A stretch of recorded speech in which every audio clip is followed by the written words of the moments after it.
افسوس افسوس د افغانستان په کرکټ بورډ، افسوس د افغانستان کرکټ بورډ په غوروي کمیټه او افسوس د افغانستان په لوبډل مشر. ملګرو له ویسټ انډیز څخه مو 3-0 شرمناکه ماتې وخوړه او په همدغه شرمناک ریکارډ کې له پاکستان سره مساوي شو. چې ملګرو پاکستان کوم شرمناک ریکارډ په کرکټ کې لري همدا درته ښایي، خو لومړی هم د همدغې لوبې چې نن دریمه لوبه ترسره شوه معلومات. ویسټ انډیز کرکټ لوبډلې نن په دریمه یو ورځنۍ لوبه کې افغانستان ته په 5 ویکټو ماتې ورکړه او له دې سره د یو ورځنۍ لوبو لړۍ وګټله. ویسټ انډیز نن پچه وګټله او افغانستان ته یې د منډو جوړولو بلنه ورکړه. افغانستان وتوانېدو چې په خپلو 50 اورونو کې په 7 ویکټو 249 منډې وکړي.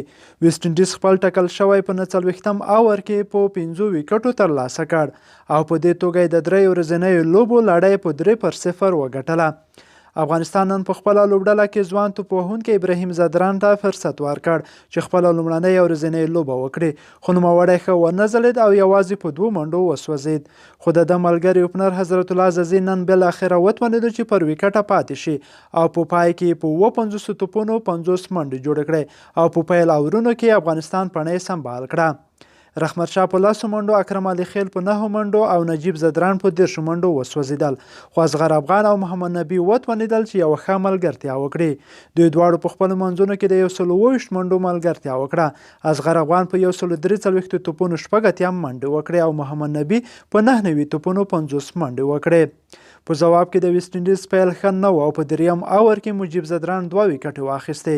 هغه مهال داسې ښکارېده چې افغان لوبډله به لوبه برلاسې ده، خو د ویسټ انډیز اوپنر هوپ تر پایله پر ویکټه پاتې شو او په 109 منډو سره د ویسټ انډیز پاتې پاڼې سمبال کړه او خپله لوبډله یې تر بریا ورسوله.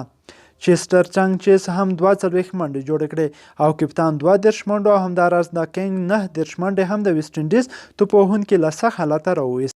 له دې وروسته به دواړه لوبډلې 3 شل ورځې او بیا یوه ټیسټ لوبه هم ترسره کړي. چې ملګرو د دغه لوبو اصلي لامل رشید خان کفتني او د افغانانو نه دعا ده. کله چې اصغر افغان له کفتنۍ لرې شو او پر ځای ګلبدین نایب شو، هغه بیا لرې شو او رشید خان ارمان شو چې اوس هم په کرکټ بورډ کې غوروي کمیټې ته هم 3 کسان ور اضافه شول چې اوس به هم زموږ د کرکټ لوبډله له ډېر بد حالت سره مخامخ شي. نو ملګرو ستاسو په اند د دغو ماتو اصلي لامل څه دی؟ په کمنټ کې راسره خپل نظر شریک کړئ. تر بیا د الله په امان.